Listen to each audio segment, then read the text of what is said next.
stay with you. Right. It's not yours to spend. Right. And Does that answer it? It does, and I think it would be much clearer if in next year's budget, we could set it up that way, so that we see what is the cost of running the beach versus the money that's coming in, and then we know whether or not perhaps the price needs to be increased for the permits, Right. whether we need to charge for attendance at the band concerts, Right. to make this more or less self-supporting. We concur, but it became too late this year because the revenues of the beach pass, we'd have to really work this out and think this out for a year, because your revenues come in during this season. Right, correct. And your expenses are going to be next. Right. So because of that July 1st, the fiscal year, most of our expenses for the beaches are July 1st through Labor Day. Right. Where most of our income comes in for April, May, and June. So it's hard. We have to start fresh, like you said, for next year. I think would be, and I think we've had some preliminary discussions with the Park and Rec Commission, and I think they're in favor of it. Some concerns, weather related. If we have a poor summer, how that works, and so there are some things that we're starting to work on and starting to put down on paper. Well, I'm for also you. thinking in terms of the addition of bathrooms. Yeah. Those have to be cleaned 2 or 3 times a day. Right. Supplies for Right. that. And all of those things, I think, should be Paid for by the concisely users. put into one account so we know what the cost is, and What our whether, revenues- if you're generating the income for it, then Right. it's a wash. And that's, I agree. And it might not be, at any point, whenever we decide to pull the trigger on this, we're going to have to do some creative accounting, because it's always going to be income coming in April and May and June, and spending the expenses. So we're going to have to carry the revenue across a fiscal year calendar. And I don't know why we couldn't do it this year. I don't know why we have to wait a year. But you have a budget set. But I mean, There's a way to do it. You could reimburse the general fund from the next year, and then right. there's a Right. mechanism for doing it. There's got to be a way to do that. The one thing I would like to have this, I think it's a great idea. I'd like to really now, even though we do a pretty good job of that, really target where all of our expenses are Right. for beach and where all that revenue is, and then come back to you next year at this time with a solid plan that says, this is our history from last year. Yeah. And moving forward, we think it's a good idea. Yeah. That's going to benefit everybody. So make it like a cost center where you have the revenues coming in, coming out, Right. and Right. Well, at the last Parks and Rec meeting, this idea was brought up. And the thing is, too, before we can even act on it, we have to make sure that your commission is comfortable with what we want to do, because they control the beaches. And, And we control the money. but we control the money. But here again, there's a couple of members of there that feel that, No, have right. some very strong opinions about charging any people admission to the beach and so forth Wow. like that. So we have to make sure, obviously, that I think that commission is comfortable with, and I think the overall feeling was it was very positive. Very positive. And the major question was, as Dave brought up, what happens if it's one of those rainy summers and you're not getting the attendance? Of course, you're reducing your staff too with gate attendance and that, because there's not as many people there on a cloudy rainy day. Yeah. But So we'd have to have a backup plan. But so that's what we're working on. I think that's the future. I think making the beach its own enterprise zone. It's not taxpayer supported, but it's user supported. If you want to use the beaches, you pay for a pass, and you go down there and you use it, and you paid for those lifeguards, you paid for those services. I think that's the way to go. It makes a lot of sense. It gives you more flexibility, too. And I don't think we're far off in some preliminary lookings. We're not that far off from revenues and what it actually does cost to operate the beaches. So I think it's a doable thing. Absolutely. Good discussion. So it will give your commission a year to really kind of and crunch numbers. I think it's frustrating too, because you've been beating your projections with beach passes, and your budget's set, so you can't hire security because your budget's set, and the revenues come in. That's treated differently. So I think I concur, and I think I'm glad there is a line in here for beach security, because I think it's the right thing to do. Indeed. And I think that if this is going to happen, we should have a separate discussion on this prior to the actual budget session, so that Yes. there's some direction Mm. for that. Yes, agreed. So maybe, Fall of, at of the end of the season, when you give 17, us your yeah, update, yeah. we'll start Yeah. really talking about how to maneuver this Yeah, I agree. in that direction.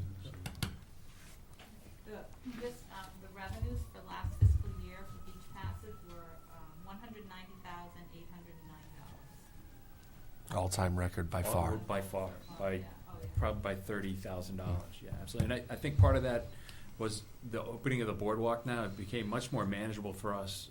The year before was difficult when it was under construction and the hole in the wall was closed 5 days a week and people weren't knowing where to go. I think once the boardwalk was open, it was actually, even though we were busier, it was easier for us to manage because everything Yeah. was open and we were, Right. fully staffed and everything. So I think I hope people are coming to the boardwalk, seeing what kind of facilities we have, and then coming back and coming to the beach or patronaging the park. So Yeah, yeah, Well, it's become a destination for a lot of people. absolutely. no doubt. And your staff does a great job. You do a great job of bringing, a lot of part-timers, a lot of kids, their first job.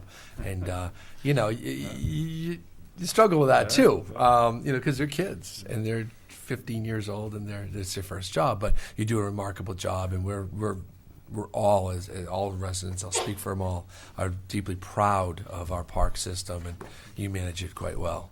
Are there other questions about the budget? You see it goes up 1.93%.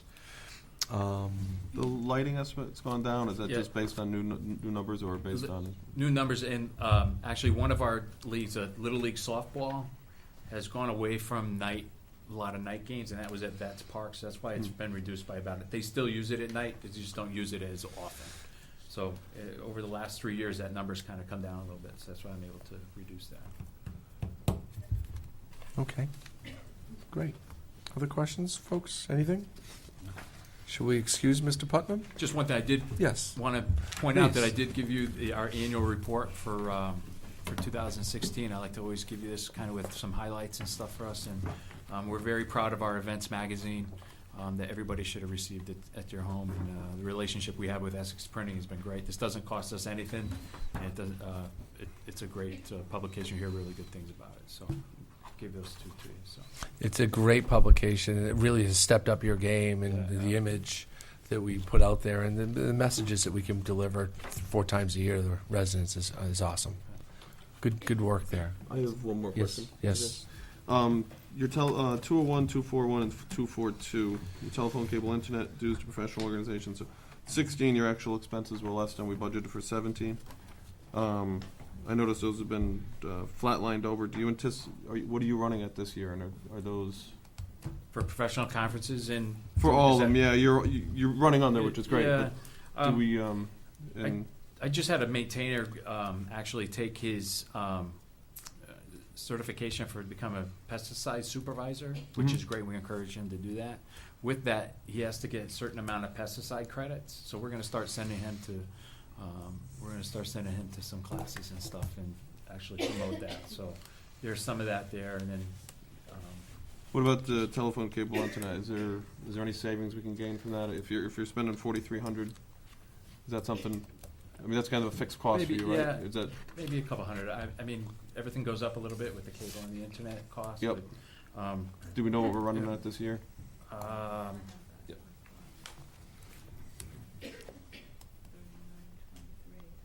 So we're at 78. Yeah, we're at 78% right now, which is probably pretty close to being on that number.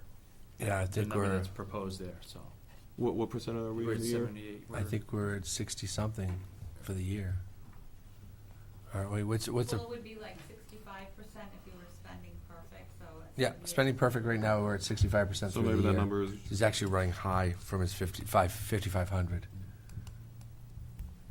It may have been an invoice that was held over the fiscal year and got credited to this year, and last year looks a little low, and this year looks a little I high. can look into that, Mark, and get back. I don't know the particulars. Yeah, I on mean, that if right you now. don't anticipate you need 5,500, then maybe something we could just.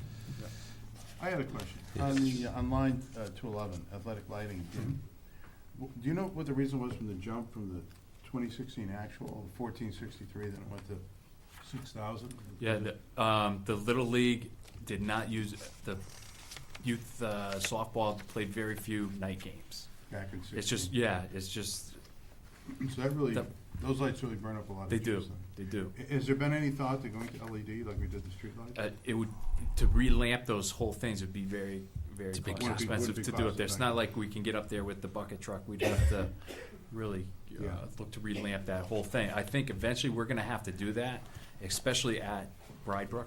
Yeah. Those lights are coming up, the softball lights were done in '89, the soccer lights are in '93, they've run their life. So, but there is gonna be a cost to relamp that, So at that With time, new that'd be something lamps. to consider. absolutely. Yeah. And Dave, we're coming up to that probably in the next few years. Are the poles at the field wooden? The poles on the softball field are wooden, they don't like to And they- relamp wooden From what I poles. understand, they, a lot of times it will not Will not. relamp, so that means you have to put new poles up Right. as well, which Right.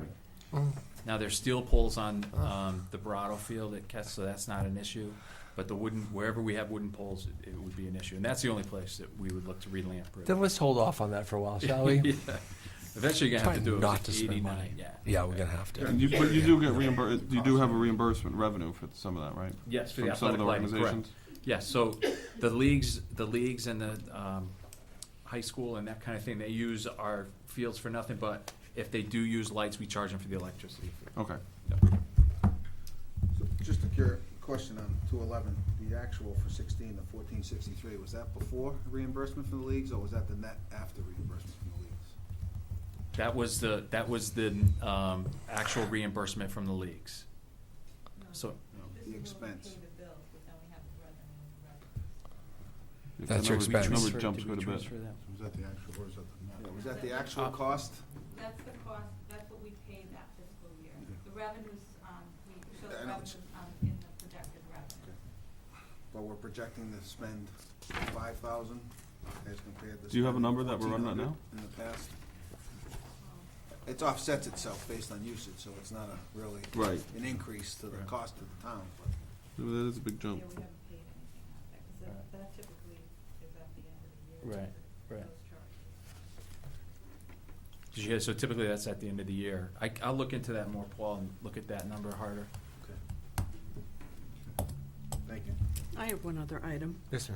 Under the revenue, the youth services grant is $21,000 from the state, and that's on the chopping block in the governor's budget proposal. Yep.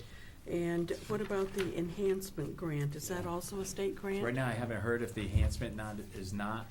I know they're looking to cut a significant portion of that funding. So, right now, that is the number based on last year, what we got reimbursed for last year. So, I don't know. If we support and pass this budget and the state funds are cut for that, are we willing to take that money out of his revenue account from the permits? If we get cut at the level they're talking about cutting, I think every budget in your book is subjected to significant cuts coming. What we're doing today is we're going to just base it on projected revenue that we think we're going to get. Well, no, this is just expenses really, and when revenues get cut, and yes, we are basing this budget on $27,000 of revenue. Yeah, I mean the youth services will be subject to some more cuts. Right. You And know? that's not just for us, that's every youth services Yes, agency yes. in the state is gonna Amazing. be scrambling. So we're hoping that stays in. There's a lobbying effort, obviously, by the Yeah. youth services, the statewide youth services association to lobby for that money to keep that in there. It is important. So, Thank you. Great. Thank you. What does a lot of that money go to? Where Mrs. Hardy brought it up. Right. Some of that grant money. so that offsets like our open center program. Okay. And it offsets some of the other programs that we Programming. like to anticipate, mostly Programming. programming, yes. Okay. Yep. Now, one of, like the Chris Herron, we had the Chris Herron Forum Yeah. at the high school and the parent forum, so Right. some of that money went towards that as well. So it is important, for education and for programming. So it'd be a big hit if we lose that. Thanks, Dave. Any other questions? Dave, anything else? No, I'm good. Thank you. Thank you for your time. Appreciate it. All right. Thank you. Yeah, library's next. I'm glad you can read. Be the librarian and all. Small part of it. So, budget 420 is the library. And welcome Lisa Timothy, our able director. Thanks for having me. And maybe you could explain, because we have a couple, we have a new commission member here, new selectman, but the relationship we have with the library is different than other departments. Yes, we are. We are actually not officially a town We'll move that department. microphone over so Love they can hear us out at Flanders. Okay, is that better? Awesome. We are what's known as an association library. That means we are not officially a town department. I don't technically report to Mark. I report to the Board of Trustees. We are set up as a separate entity. A lot of our funding, most of our funding comes from the town, but we are governed by a Board of Trustees. Right. So And therefore, you have your own employees. we have our own employees. We and- do use the town for health insurance and pension because it's beneficial to both of us. They get more people in their pool Right. to fund, Right. and we Right. get access to those items. Sure, sure. We do also have different funding streams. We do an annual fund drive every year, so we have some private money, and we also have an endowment that is by law has to give us 5% of that endowment each year, and that funds books only. They give us a check for usually for somewhere between $25,000 and $30,000. So we have three private streams: the annual fund drive, the foundation, and we have a second foundation set up at the Community Foundation of Eastern Connecticut. There was a gift that was given a few years ago, and we reinvested that, and we've made $30,000 off of that, so we do get a small amount of funding from that, too. We also get some services from the state. So I've got 4 or 5 different funding streams, and that's why our budget's a little more complicated and quite a few more pages than everyone else's. In an effort to be transparent, everything is in there. That's great. Thank you. Thank you. So, we know what you do over there. You think so? And I'm then glad. again, every time I talk to you, I realize how much I don't know. You're Yes, absolutely right. We're busy. You're yeah. absolutely right. So why don't you run through your budget or however you'd like to highlight your operation over there. I think we're off to a good start. I don't know if the budget, or I have a small presentation, but actually it's only a minute. I can probably run through that. Absolutely. Especially since there's new selectmen this year. The role of the public library is multifaceted. We do a lot of things. We are not just books. We provide continuing education for all residents, literacy for people of all ages, access to the internet. We bridge the digital divide. And we do quite a bit of that, actually, more than you would think. Even in an affluent town like East Lyme, there are a number of people who don't have access to the internet in any other way but the public library. We provide enjoyment reading, meeting places, small business resources, and a cultural center as well. That's just some of the things we do. And we do those things 7 days a week, 6 in the summer, and 3 nights a week. So we have a lot of hours. We have a lot of employees because we have a lot of time to cover.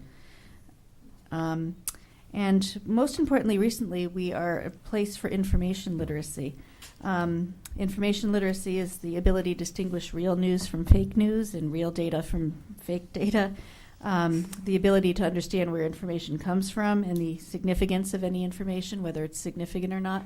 We provide opinions on a wide range of topics and a wide variety of opinions, not just, for every Michael Moore book, we have an Ann Coulter book. We do not distinguish. We collect widely so that people can inform themselves about their society and what they think. Given the confusion over news and our fake news in our society lately, we have developed, actually Tara, our assistant director, has developed a workshop on fake news, and we've been rolling that out to help people better understand that not everything you read on your phone is true, believe it or not. And we are helping people to distinguish, to evaluate the information sources that they're looking at a little bit better. And in this day and age, I can't believe we're saying this, but we actually have things that are offline. We have microfilm of everything that happens in Congress. We have newspapers. We have magazines and books that can't be hacked. Until recently, that seemed kind of duplicate. Now it doesn't. It seems important to have that stuff available. A few of our accomplishments over the past year, we've developed a new web page, and that web page won an honorable mention statewide for the library's webpage. And again, I have to give credit to Tara, my assistant director, and Ashley for going ahead and taking the initiative and putting that together. We've also updated all the computers, hardware and software, and we didn't use any town money to do that. We used some of the private money from the Community Foundation, Eastern Connecticut Community Foundation that we had, and we replaced, I want to say, somewhere between 15 and 20 computers, and updated all of the software on it as well. Some of the computers we had were more than 13 years old, and there was we could not get supported by Microsoft anymore. So we had and it was confusing because the staff had to know how to run about 6 different versions of Microsoft Word in order to help people, and so we upgraded everything. And we did that in our spare time. We don't have a technology person. People did that in their free time off the desk. While they were doing the desk and doing the interlibrary loans, they managed to, we also have someone we can pull off the desk to do all of that for us. We added 2 databases. Last year we had a record-breaking annual fund drive. We took in more money through our annual fund drive than we ever had before. We're not living up to that quite this year. We're down a little bit. But since we did, we added 2 new databases. One of them, lynda.com, is a job training skill, technology training, business training, a lot of different courses and certificates that you can earn. We set that up September 1st. We have had 50 users, and we've had 21 people complete certificates, not just log in and look at it, but actually go through courses to learn something in terms of continuing education. And these are certificates they can list on their resume or in something like LinkedIn, or to say that they know something about a certain software program or whatnot. The most popular among those have been how to develop Android applications, how to use Excel, how to run a design business and logo. So people are certainly using that for small business training and support. And we have applied for a grant to do a strategic planning initiative. We are in the running for a grant to pay for some of that, and we will use private money to pay for the rest. We have not done strategic planning in at least 20 years in the library. And with the changeover in the elementary schools that may take place, we may gain some room in that building, and we want to make sure that we are best able to make the best use of that space, and that our services are meeting the community's needs. So with our own money and our own initiative, we're trying to figure out how to better meet the needs of the East Lyme community. Our biggest problem this year has been the state's delivery system. But up until about a year and a half ago, we had the best delivery system in the United States. It was covered entirely by the state. And as you know, you can come to the library and get a book from any library in the state, and it's delivered here, usually within a few days. We have access to 2.5 million items just in Lyon, the consortium that we belong to. That system started breaking down for reasons we're still trying to figure out. And it started to, it's partially broken down so that parts of the delivery system are not delivering as well. Fortunately, we're on one of the routes that is functioning somewhat, so we're getting our items sent out, but they're not coming into our residences fast. That system is supposed to be fixed in the next year, depending on state money and state funding, but we're all holding our breath because whereas we did not have to contribute any money to that, I was told yesterday that we could be asked to contribute up to $65,000 to $77,000 next year. Then they said that number is not real, that's not the same number that they were working with. All should be revealed March 25th when we go up to Hartford. A lot of library directors have been pressuring the State Library Board to deal with this, and we've been meeting with them regularly and saying we really need this to work. We need that to work because it is regionalization at its best. 40 years ago, the libraries decided we were going to share resources, and we've been doing that successfully for 40 years. Since that has imploded a little bit, I've had a much harder time deciding whether or not to buy books that normally I could get from somewhere else. In the past, if Old Saybrook had a book that I thought was really good and it was on their shelf, I'm not going to buy it for East Lyme. I'm going to save that money and just send to Old Lyme for it if somebody wants it. Now I either have to buy the book or tell the resident you can't get it because we can't get it from Old Lyme or Old Saybrook or from wherever else. Right. So that's put some pressure on our materials budget, and the materials budget has been cut by the town, as you know, in the past few years. So I submitted a healthy budget to Mark. I guess that's a good way to put it. And it was essentially what we needed to keep the lights on and stay open. Asking for, again, a basic raise for the staff, the health insurance, and a small, not entire restoration of our materials budget, but just some of it. That's already been cut $28,000, so it's extremely unlikely we'll be open on Sundays next year. And even with that, we're also going to have to further stress the materials budget and cut back further on the amount of materials that we're able to buy. So we're already looking at a reduced ability to meet needs next year. The state has cut us at least $2,000 already from the Connecticut program, and again, they may cut us. They may cut the delivery program or ask us to spend money that we just don't have to be part of that next year. And to add insult to injury, we now also have to pay for internet access. In the past, the state has covered internet access for public libraries. We're now paying $2,000 a year. That's the CEN under the utilities line in our budget. So we're going to have to keep doing that. I know it's a difficult budget year, and for reasons that are out of the control of most of the people in this room. Your job is to set the budget. My job is to tell you what effect changes to the budget that I submitted will have on the functioning of the library. So the budget is there, and if you have any questions, specific questions, I'd be happy to answer them. I do have a question. Yes. On page 1 and 2, 295, the budget's 1,148,000. On the next page, 295, East Lyme Public Library, it says 1.48 million. Is that a typo, or is that? That's a typo. I emailed you about that. I assume the 1.48's wrong. Yes, it's the 1.148922 number. That's correct. We did pick that up when it was sent over somehow. I The see numbers what got happened. reversed on the I see second what page. happened. Yep, And we okay. did correct that. Okay, thank you. Because I jumped when I saw that too. I thought, wait a Yeah. minute, I didn't ask for Wow, quite that much. doing well. In my wildest dreams, right? So when I went through the budget, we just made because we kind of give them a stipend, and your board decides on how to spend it anyway.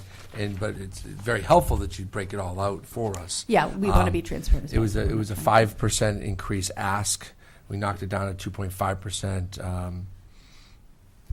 increase from where we were a year ago, and I know that puts incredible pressure on you since Yeah, salaries alone are 2.5. Never mind your health The health and all insurance, the expenses. The health insurance is what does it. Without the health insurance, we'd be below the 2.5, Yeah, and yeah. it's out of all of our control.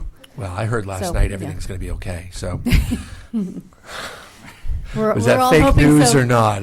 We're all waiting to see. We're all watching of very course. closely We're all to hope- see we're what's all going to hopeful happen. for our country and our state, and Yeah, we are. therefore We're our all doing the town, best we can with that it. we will do yeah. the best. But again, it's not that we're not Indeed. trying to economize. I know. Without the health insurance, we're below the 2.5. With that, and just trying to keep the Sundays open and restore our materials budget, we're at 5. Ms. Timothy, like Mrs. Wilson, who will come up later, when times get tough, your services actually increase. The people's need for a library during tough times, when they might not have a computer increases, or don't have spare change to go buy a $20 book at the That they can easily borrow from the so library. we're sensitive to that. There's no question Yeah, about it. We know that your numbers, your demographics go up. Yeah, we have about 2,500 people a week. Amazing. We have a counter. We actually now do count it. When I crunch the numbers, it's a 2,478 or about 2,500 a week, Yeah. and about 70 to 80 on Sundays.